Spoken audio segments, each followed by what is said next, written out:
안녕하세요. 뉴스반장입니다. 윤석열 대통령 취임 1년 5개월, 무지와 무식, 무도와 무법의 성으로 쌓아올린 윤석열 독재 검찰 공화국의 균열이 시작됐습니다. 그렇게 무소불위의 권력을 휘두르며 영원 불멸할 것처럼 해대더니만 불과 정부 출범 17개월 만에 무너져 내리기 시작했는데요. 벌써 내임덕이 시작된 겁니다. 시민언론 더 탐사를 통해 공개된 대선 당시 윤석열 후보의 녹취록, 마치 판도라의 상자가 열린 느낌마저 들었는데요. 이런 자가 대한민국 대통령이 됐다는 사실이 모든 국민에게 충격을 안겨줬습니다.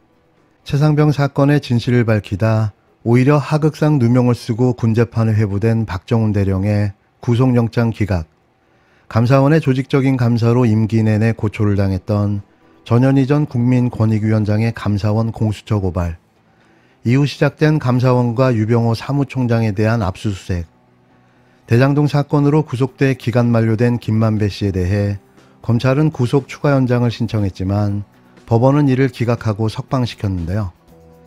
윤석열 대통령과 관련이 있는 사건들이 윤 대통령의 의중과는 전혀 다른 결과로 내부자가, 군 재판부가, 공수처가, 사법부가 반기를 들고 나선 겁니다. 이는 대통령 임기제에서 정권 초기 가장 강력한 대통령의 권력에 거스르는 일들이 벌어지고 있는 건데요. 임기 말에 벌어질 법한 일들이 정권 초기에 벌어지고 있는 겁니다. 이들도 보다 처음 본 거죠. 일개 5년짜리 권력을 잡은 이들이 이렇게까지 할 수 있냐는 생각을 갖지 않았나 싶은데요. 물론 이건 저의 개인적인 생각임을 밝힙니다. 마침 오늘 방송된 김어준의 겸손은 힘들다 뉴스공장에서 김어준 총수도 같은 생각을 갖고 있었는데요. 그의 생각에 100% 동의합니다. 군 통수권자 혹은 대통령의 의중이 담겼다 싶은 일들이 제동이 걸린 일들이 지금 연속으로 벌어지고 있거든요. 네. 지금 박대령 영장 기각도 그렇고요. 최근 들어서 문재인 정부 때려잡기에 선봉했었던 감사원, 네. 그 감사원을 진두지휘했던 사무총장을 피해자로 적시한 압수수색이 이루어졌잖아요. 이 유병호 사무총장 뒤에는 대통령의 의중이 있다. 이렇게들 다들 네. 짐작하고 있는 거거든요. 확인할 수는 없는데 짐작하고 있는 거예요. 그렇지 않다면 어떻게 저렇게 무소불위의 권력을 행사하고 있는가. 그런데 공수처가 거기를 압수수색을 했어요. 그리고 한 일주일 동안 김만배 인터뷰 가짜라고 뉴스타파 때리면서 엄청난 여론전을 했지 않습니까? 네. 예.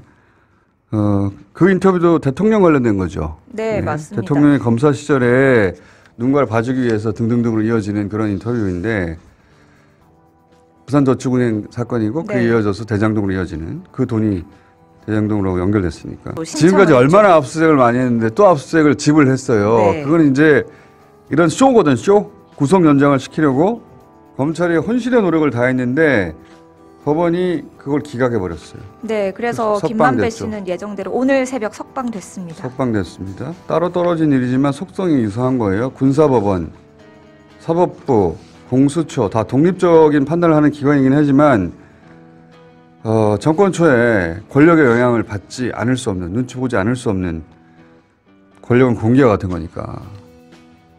근데 그 영향을 무시하기 시작했다. 이거 사실 정권 말적 현상이거든요. 그게 하나만 있으면 모르겠는데 연속으로 그런 일이 벌어지고 있다. 대통령 의중이 담긴 집행을 공적 기관들이 무시하기 시작했다. 해도 너무하거든요. 네. 네. 그런 일들이 연속으로 벌어지고 있다. 이게 지금 최근의 상황입니다. 이미 박정훈 대령의 영장 기각으로 박 대령의 하극상 사건은 최상병 사건의 진실을 감추고 축소하기 위한 윤석열 대통령, 대통령실, 국방부가 관여한 조작 사건이라는 진실이 드러나고 있는데요. 이미 그 후폭풍은 걷잡을 수 없는 수준에 이르렀습니다. 이 사건은 곧 특검이 이루어질 것으로 보여지는데요. 결국 이종섭 국방부 장관이 모든 덤탱이를 쓰고 토사구팽으로 마무리될 듯합니다. 또 전현희 전 국민권익위원장을 사퇴시키려 표적감사를 했다는 의혹을 받고 있는 감사원에 대해서 고위공직자 범죄수사처, 공수처가 압수수색에 나섰는데요. 압수수색 영장에는 윤석열 정부 들어서 감사원의 실세로 꼽히는 유병호 사무총장이 피의자로 적시되어 있었습니다. 아무것도 두려울 것 없었던 아나무인의 유 사무총장은 조만간 소환조사가 이루어질 것으로 보여지는데요. 뒷배가 윤석열 대통령이라는 말까지 나오던 그에 대한 전격적인 압수수색과 수사가 의외인 겁니다. 공수처가 서울감사원 본청, 명동특별조사국 사무실을 압수수색했는데요. 전현희 전 국민권익위원장에 대한 특별감사 자료를 확보했습니다. 권익위도 압수수색했는데요. 전 위원장 비위를 제보한 간부를 겨냥한 것으로 보입니다. 압수수색 영장에는 최재해 감사원장과 유병호 사무총장 등 감사원 간부 8명 정도를 피의자로 적시한 것으로 파악됐는데요. 작년 7월 유병호 사무총장은 전 위원장에 대한 특별감사를 지시했습니다. 상습지각, 차명법률사무소 운영 등 제보가 접수됐다는 이유에서였는데요.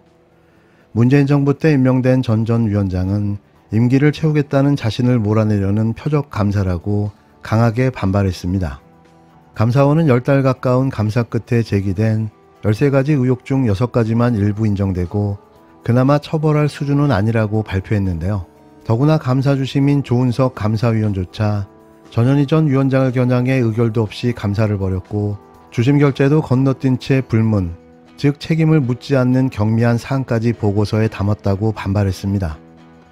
고발 이후 10달 가까이 기초조사를 벌인 공수처가 첫 제보자, 감사를 벌인 실무국, 의사결정이 이루어진 본청까지 압수수색하며 감사 전 과정을 확인하고 나선 건데요. 감사원 직원 소환조사가 이루어질 전망인데 감사를 지휘한 유병호 사무총장 조사가 핵심이 될 것으로 예상됩니다.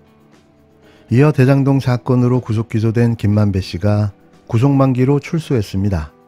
그를 더 잡아놓으려 했던 검찰의 계획은 수포로 돌아갔는데요. 법원이 구속 연장을 받아들이지 않았기 때문입니다. 김 씨의 출소 전 터져나온 뉴스타파 인터뷰 논란은 그의 구속을 연장하려 했던 검찰의 작전이 아닌가 생각되는데요. 하지만 그 작전은 여지없이 실패했습니다. 이에 뉴스타파가 김만배 씨의 음성 녹음 파일을 오늘 편집 없이 공개할 예정인데요. 뉴스타파는 보도자료를 통해 이번 사태의 한가운데 있는 일명 김만배 육성 녹음 파일의 원본 전체 72분 분량의 음성 녹음 파일을 편집 없이 공개하겠다고 밝혔습니다. 이 녹음 파일은 신학림 전 뉴스타파 자문위원이 대화 내용을 녹음한 것으로 김 씨는 녹음 파일에서 부산저축은행 수사를 박영수 전 특검과 윤석열 대통령을 통해 무마시킬 수 있었다는 취지로 말했는데요. 이 녹취록 원본이 공개되면 누가 가장 치명타를 입게 될까요? 한편 이동관 씨가 장악한 방송통신심의위원회는 오는 12일 대장동 사건과 관련한 뉴스타파의 김만배 인터뷰를 인용한 방송 보도들의 적절성을 긴급 심의하기로 했는데요. 유튜브 매체인 뉴스타파를 제재할 방법이 없으니 그 보도를 인용해 보도한 공중파와 종편 방송을 때려잡겠다고 나선 거죠. 여튼 지금의 흐름을 보면 임기 말 벌어지는 레임덕이라고 봐도 무방한데요. 내부에서부터 서서히 무너지기 시작했습니다.